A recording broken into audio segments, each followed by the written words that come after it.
Hello, ఈ వీడియోలో kinematics టాపిక్లో మోషన్కి సంబంధించిన బేసిక్స్ అన్నింటినీ డిస్కస్ చేద్దాం. మొదటగా డిస్టెన్స్ అండ్ డిస్ప్లేస్మెంట్. సో ఒక ఆబ్జెక్ట్ ఒక పాయింట్ నుండి ఇంకొక పాయింట్కి ట్రావెల్ చేసినప్పుడు డైరెక్షన్తో సంబంధం లేకుండా డిఫరెంట్ డైరెక్షన్స్లో ఇలా గనక ట్రావెల్ చేసినట్లయితే స్టార్టింగ్ పాయింట్ నుండి ఎండింగ్ పాయింట్ దాకా టోటల్ లెంత్ని we call it as distance. అలా కాకుండా మొదటి పాయింట్ నుండి చివరి పాయింట్ వరకు ఒకే పర్టిక్యులర్ డైరెక్షన్లో స్ట్రెయిట్ లైన్ ఉన్నట్లయితే దీన్ని డిస్ప్లేస్మెంట్ అని పిలుస్తాం. సో ఇది డిస్ప్లేస్మెంట్ అండ్ ఇది డిస్టెన్స్. అందుకే ఇక డెఫినిషన్ చూసినట్లయితే the total length of the covered path is distance. So ఇక్కడ total length of covered path అంటే ఇక్కడ నుండి ఇక్కడ దాకా ఇది కవర్ చేసిన పాత్ కాబట్టి ఇది డిస్టెన్స్. ఇక shortest distance between initial and final points is displacement అన్నాం. మొదటి నుండి చివరి దాకా షార్టెస్ట్ డిస్టెన్స్ ఎప్పుడు కూడా స్ట్రెయిట్ లైన్ అవుతుంది కాబట్టి దీన్ని మనం డిస్ప్లేస్మెంట్ అన్నాం. సో అది డిస్టెన్స్ అండ్ డిస్ప్లేస్మెంట్. ఇక నెక్స్ట్ చూసినట్లయితే స్పీడ్. సో స్పీడ్లో యావరేజ్ స్పీడ్, ఇన్స్టంటేనియస్ స్పీడ్ రెండు.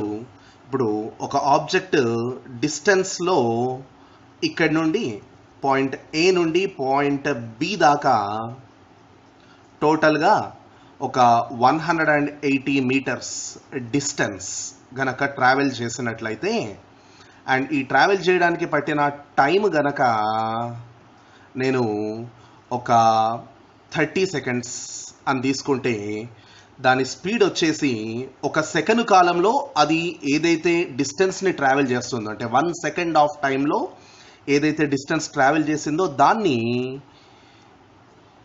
స్పీడ్ అని పిలుస్తూ ఉంటాం. సో ఓవరాల్గా ఇప్పుడు స్పీడ్ ఫార్ములా వచ్చేసి టోటల్ డిస్టెన్స్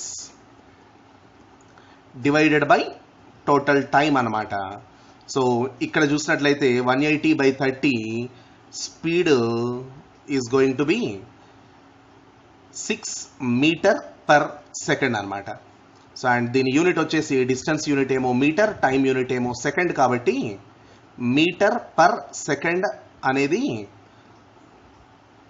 స్పీడ్ది యూనిట్ అనమాట. So unit is metre per second. So ఇది speed equal to distance by time. So అందుకే definition of speed distance covered per unit time. ఒక సెకండ్ కాలంలో ఏదైతే డిస్టెన్స్ ట్రావెల్ చేసిందో దాన్ని స్పీడ్ అంటాం. అయితే ఈ స్పీడ్ అనేది పెరగొచ్చు, తగ్గొచ్చు, ఎలాగైనా ఉండొచ్చు. కొన్నిసార్లు పెరుగుతుంది, కొన్నిసార్లు తగ్గుతుంది. ఓవరాల్గా చూస్తే దాన్ని మనం యావరేజ్ స్పీడ్ అంటూ ఉంటాం. ఇక ఒక పర్టిక్యులర్ టైంలో కొన్నిసార్లు పెరగొచ్చు, కొన్నిసార్లు తగ్గొచ్చు కాబట్టి ఒక పర్టిక్యులర్ సెకండ్లో అంటే ఇప్పుడు ట్రావెల్ చేసిన 30 సెకండ్స్లో ఒక 5వ సెకండ్లోనో లేక 10th సెకండ్ లేదా 20th సెకండ్లో ఏదైతే స్పీడ్ ఉందో దాన్ని ఇన్స్టంటేనియస్ స్పీడ్ అంటాం. సో ఎలాగైతే స్పీడ్కి చెప్పామో అదే విధంగా వెలాసిటీ కూడా. సో అయితే స్పీడ్నేమో డిస్టెన్స్ కవర్డ్ అన్నాం. వెలాసిటీ ఏమవుతుందంటే displacement covered per unit time is velocity అనమాట. అంటే ఇదే పాయింట్ ఏ నుండి పాయింట్ బికి డిస్ప్లేస్మెంట్లో ఇఫ్ ఐ సే ఈ డిస్ప్లేస్మెంట్ గనక ఒక 90 మీటర్స్ ఉందనుకోండి, 90 మీటర్స్ డిస్ప్లేస్మెంట్ అండ్ టైం ఏమో సేమ్ ఒక లెట్ మీ టేక్ 15 సెకండ్స్ పట్టింది అనుకుందాం. ఈ 15 సెకండ్స్ ఆఫ్ టైం అయినప్పుడు ఇప్పుడు వెలాసిటీ ఫార్ములా ఏమని చెప్పొచ్చు? Velocity is nothing but displacement by time అవుతుంది. సో ఇక్కడ చూసినట్లయితే 90 డివైడెడ్ బై 15. సో 15 సిక్సర్ కాబట్టి వెలాసిటీ కూడా 6 metre per second. So unit of velocity కూడా same, it is metre per second అనమాట. సో అంటే సింపుల్గా స్పీడ్ అన్నా వెలాసిటీ అన్నా రెండింటికి పెద్దగా తేడా ఏమీ ఉండదు. జస్ట్ స్పీడ్ అంటేనేమో distance covered per unit time అన్నాం, వెలాసిటీ ఏమో displacement covered per unit time. Units అనేవి సేమ్, ఫార్ములా కూడా ఆల్మోస్ట్ సిమిలర్. ఇక చాలా ఇంపార్టెంట్ విషయానికి వచ్చినట్లయితే అది యాక్సిలరేషన్ అనమాట. సో ఈ యాక్సిలరేషన్ జనరల్గా we represent it with a, small a, and we define it as change in velocity per unit time is acceleration. అంటే ఈ వెలాసిటీలో జరిగే మార్పుని యాక్సెలరేషన్ అని పిలుస్తూ ఉంటాం. సో వెలాసిటీలో జరిగే మార్పు అంటే లెట్ మీ సే, ఇప్పుడు స్పీడ్ జనరల్గా వెలాసిటీ లేదా స్పీడ్ అనేది ఒక పాయింట్ నుండి ఇంకొక పాయింట్కి ఆబ్జెక్ట్ ట్రావెల్ చేసినప్పుడు రకరకాల స్పీడ్స్తో, అంటే స్టార్టింగ్లోనేమో దాని స్పీడ్ 0 మీటర్ పర్ సెకండ్, అక్కడే రెస్ట్లో ఉంటుంది కాబట్టి 0 మీటర్ పర్ సెకండ్, కొద్ది కొద్దిగా స్పీడ్ అనేది రైజ్ అవుతుంది, రైజ్ అయ్యి బి దగ్గరికి వచ్చేసరికి మళ్ళీ రెస్ట్కి వచ్చేస్తుంది. ఇప్పుడు లెట్ మీ సే స్టార్టింగ్ 0 సెకండ్స్ దగ్గర 0 మీటర్ పర్ సెకండ్, ఈ పాయింట్ పి దగ్గరికి వచ్చేసరికి దాని వేగం అనేది కాస్తంత పెరిగి ఇక్కడికి రావడానికి పట్టిన టైం 2 సెకండ్స్ పట్టింది. అండ్ స్పీడ్ వచ్చేసి ఇక్కడ వెలాసిటీ 4 మీటర్ పర్ సెకండ్ అయింది. ఈ పి నుండి క్యూ దాకా ఇంకాస్తంత వేగంగా వెళ్ళి క్యూ అనే పాయింట్కి వచ్చేసరికి ఇక్కడ ఇట్ వాజ్ ఎంత అంటే 10 మీటర్ పర్ సెకండ్కి పెరిగింది. అండ్ ఇక్కడ నుండి ఇక్కడికి రావడానికి పట్టిన టైము టోటల్గా 5th సెకండ్లో ఇక్కడికి రీచ్ అయింది. మళ్ళీ క్యూ నుండి బీకి స్లో అయ్యి ఇక్కడ అగైన్ 0 మీటర్ పర్ సెకండ్, ఇక్కడికి వచ్చేసరికి ఒక 8 సెకండ్స్ అనుకుందాం. ఇప్పుడు ఇందులో మనకు సింపుల్గా అర్థం అవడం కోసమని ఈ 2 పాయింట్స్ మధ్యలో కనుక తీసుకుంటే దీని వెలాసిటీ 4 మీటర్ పర్ సెకండ్ నుండి 10 మీటర్ పర్ సెకండ్కి పెరిగింది. సో ఈ పెరిగిన వెలాసిటీకి పట్టిన టైం ఎంత అంటే 2 సెకండ్స్ నుండి 5 సెకండ్స్, అంటే టోటల్గా టైంలో మార్పేమో 3 సెకండ్ల కాలం. ఈ మూడింటిలో వెలాసిటీలో చేంజ్ ఏమో 4 నుండి 10కి వచ్చింది, అంటే 6 మీటర్ పర్ సెకండ్ అనేది చేంజ్ ఇన్ వెలాసిటీ అన్నమాట. టైం ఏమో 3 సెకండ్స్. సో 3 సెకండ్లలో 6 మీటర్ పర్ సెకండ్ అంటే ఒక సెకండ్కి ఎంత? ఫర్ ఎవ్రీ 1 సెకండ్ చేంజ్ అనేది 2 metre per second is the change అనమాట. ఎగ్జాక్ట్గా దీన్నే యాక్సిలరేషన్ అంటాం. అందుకే change in velocity per unit time అన్నా. So hence I say it as acceleration a is nothing but change in velocity by time. Change in velocity by time, and it is a is equal to change in velocity. వెలాసిటీలో మార్పు, ఇక్కడ ఈ చివరిలో ఉన్న దాన్ని we call it as a final velocity. So దీన్ని final velocity వితో represent చేస్తున్నాను. అండ్ స్టార్టింగ్ పాయింట్ దేమో initial velocity, I represented with small u.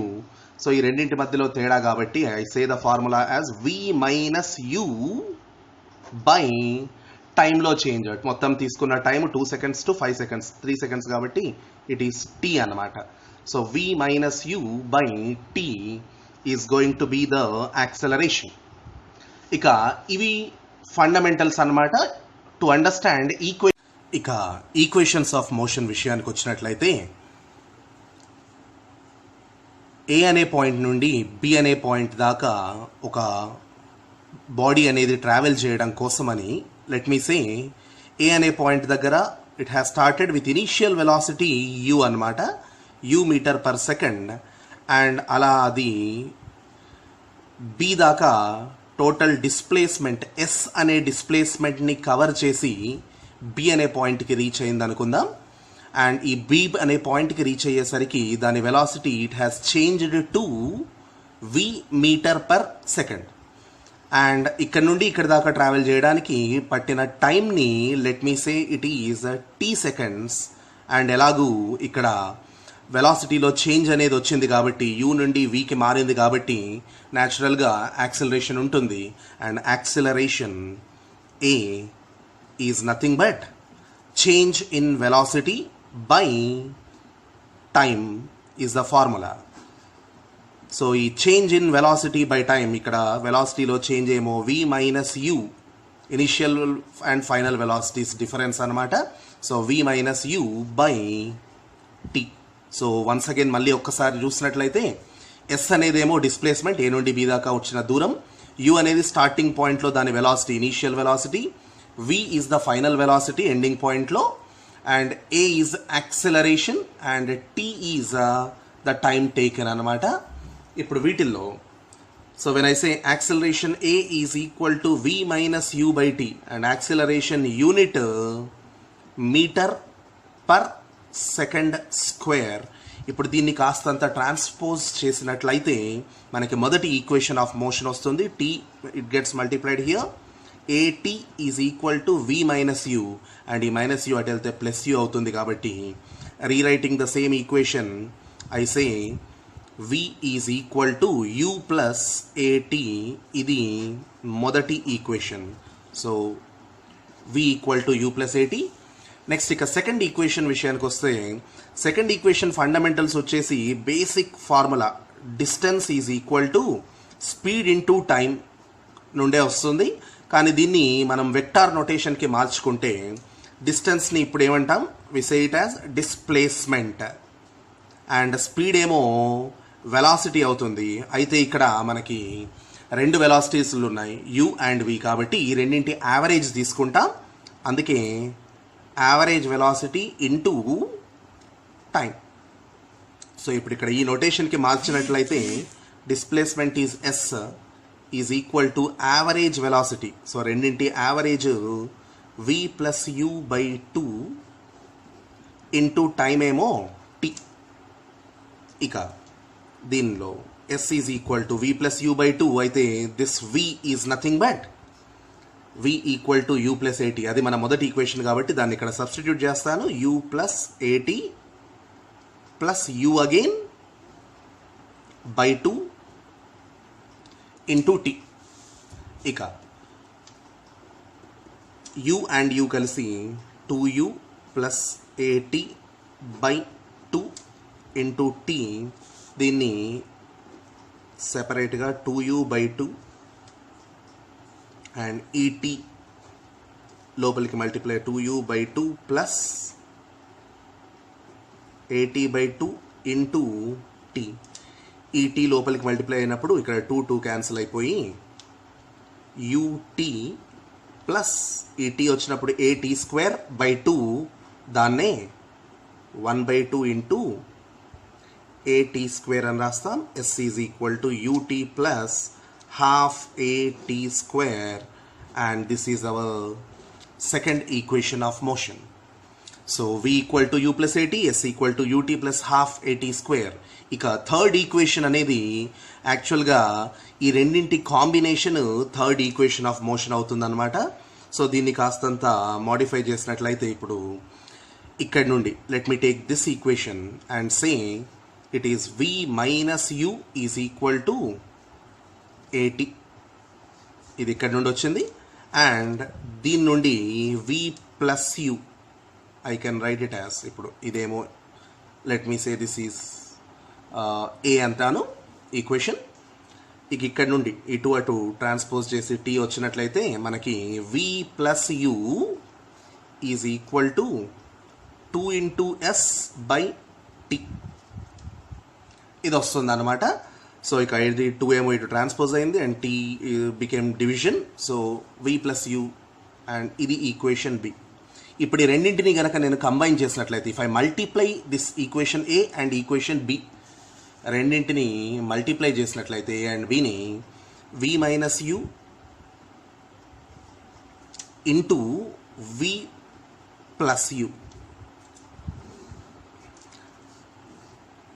So ఈ v minus u into v plus u is equal to at into 2s by t. ఇప్పుడు t ఇంకా t gets cancelled, v minus u v plus u. So a minus b into a plus b, a square minus b square కాబట్టి v square minus u square అదే formula నుండి equal to 2as and this is our third equation of motion. So physics lo one of the most key concepts and it is applicable for any kind of classical studies అన్నమాట. ఏ object అయినా కూడా study చేయడానికి ఈ మూడు equations చాలా important. ఒక 9th standard నుండి మొదలెడితే ఫిజిక్స్తో మీ జర్నీ కంటిన్యూ అయినన్ని రోజులు ఇది ఖచ్చితంగా గుర్తుపెట్టుకోవాల్సిన మూడు ఈక్వేషన్స్. ఒకటి v equal to u plus at, s equal to ut plus half at square and v square minus u square equal to 2as. Next వీడియోలో లాస్ ఆఫ్ మోషన్ ఇవన్నీ డిస్కస్ చేద్దాం. And for now thank you.